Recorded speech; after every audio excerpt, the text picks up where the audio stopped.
Car companies have offered many crazy options over the years, but in the 1960s, there were quite a few funky options that were being offered.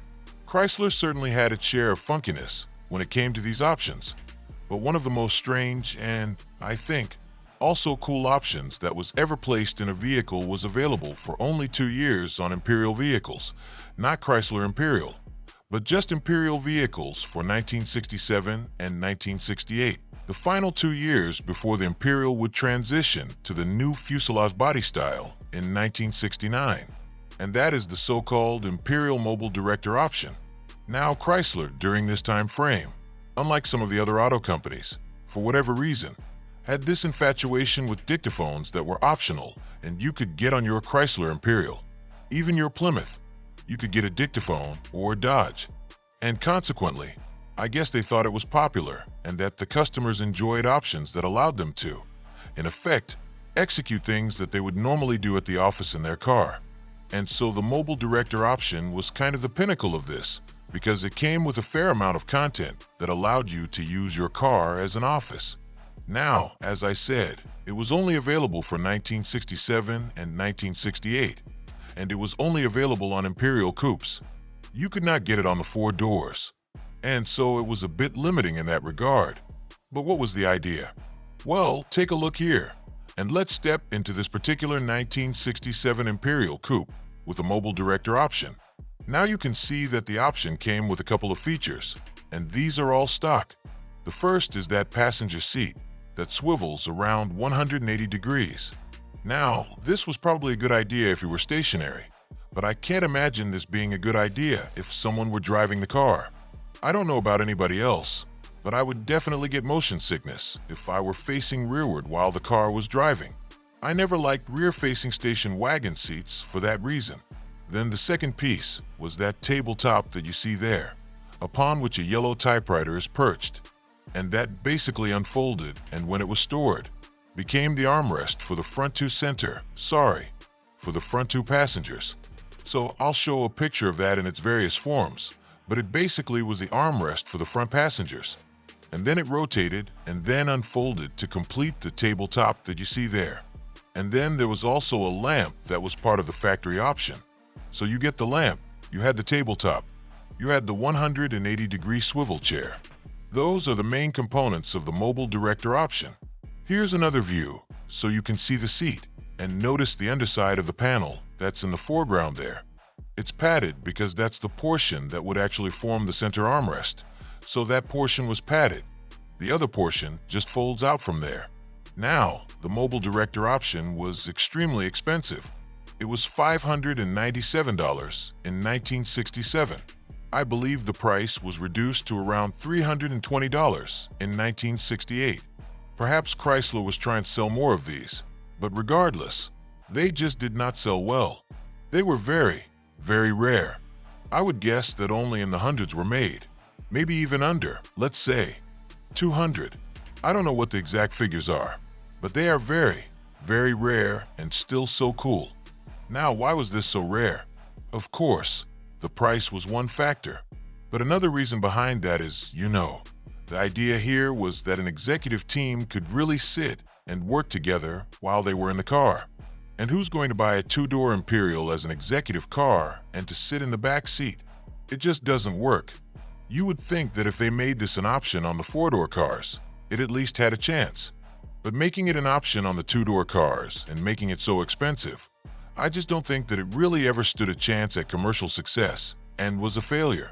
And here, by the way, is a picture of the 1968 Imperial Mobile Director option, and it's very similar. You can see it has all the same componentry. This one doesn't have the light plugged in, but the armrest that folds into the table is exactly the same.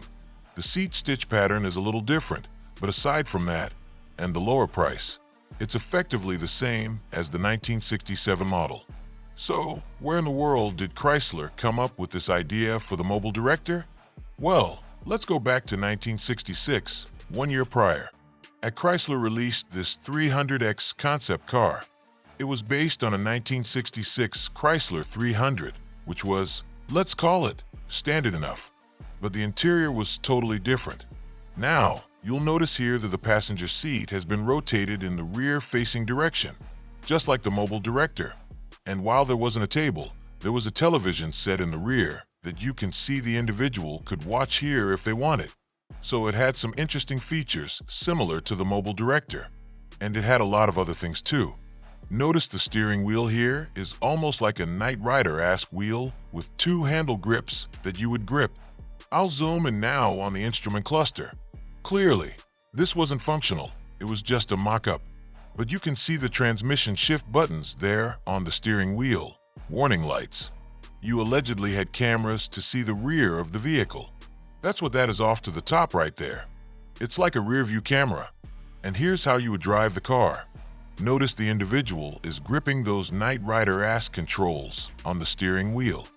I hope this has a very fast power steering ratio because you're not making it more than 90 degrees really. Maybe 100 degrees in either direction before your arms can't really do much. I don't know how the steering wheel would wind back to center, return back to center without a bit of drama for the driver. 7 minutes and 19 seconds, but this was a telescoping wheel. Notice the bellows there that covered up the mechanism to extend this for an F. Overall, an interesting idea and a predecessor to, as I mentioned, the mobile director for the 1967 model years in Imperial coupes only. That's the story of the mobile director option for Imperial for 1967 and 1968. Now, the 1967 Imperial was also new in a number of respects. This was the first unibody Imperial that had ever been produced.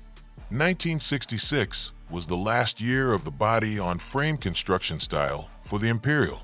The other Chrysler makes Plymouth, Dodge, and Chrysler itself had already transitioned to unibody years before this. But Imperial held on to that body-on-frame construction through the 1966 model year. And like I said, 1967 would be the first, and Imperial would never again be body-on-frame. A 67 Imperial is also pretty conservatively styled car. You'll notice that it in some ways looks very forward, like with these flat fenders and flat quarters and a quite high roof. You had a lot of room inside for a hat, but I have to wonder if part of this was because Chrysler's chief stylist during this time frame, named Elwood Engel, came from Ford and joined Chrysler and began working on the 1963 model year cars and continued working on Chrysler cars all the way through the latter part of the 1970s. And Engel had been a design leader at Ford when the 1961 Continental came out.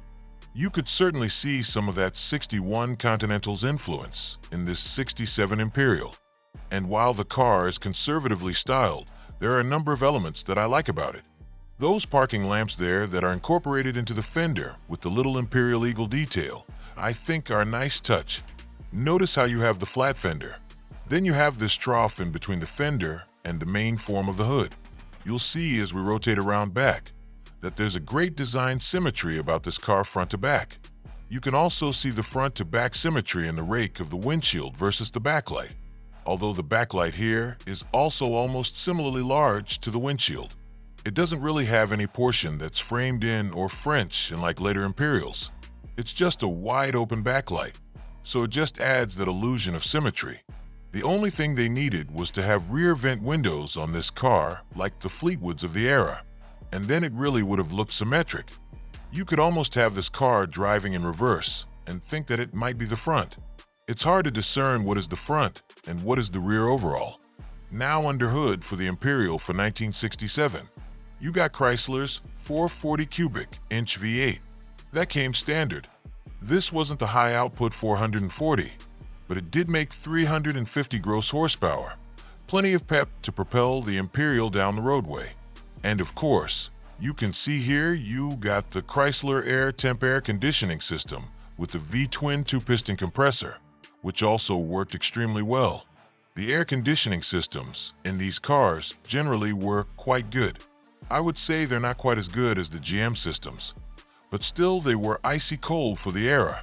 You'll notice that this car also has cruise control. That's that big box mounted on the inner fender, well there of the driver's side. And of course, a dual-chamber master cylinder. This was the first year where the dual-chamber master cylinder was mandatory across all vehicles. They all had to have it in 1967. And interestingly, you get these kind of dainty braces from the firewall to the fender, I guess to help control the overall body twisting and torquing. I don't know if they worked, but I guess they had to work in order for Chrysler to put them there. And torsion bar hood springs. Chrysler loved torsion bars during this era. They had introduced the torsion air ride in 1957, and they were using them everywhere, including, as I said here, to keep your hood open. So Chrysler had this infatuation with torsion bars for the time frame. Kind of an interesting tidbit. Hope you enjoy this spotlight on the Imperial Mobile Director, a very unique option from the 1967 and 1968 model years in Imperial coupes only. Thanks again for watching. What do you think of it? Would you have bought one? Would you have paid that $500+ in 1967? The equivalent of probably about $4,000 today.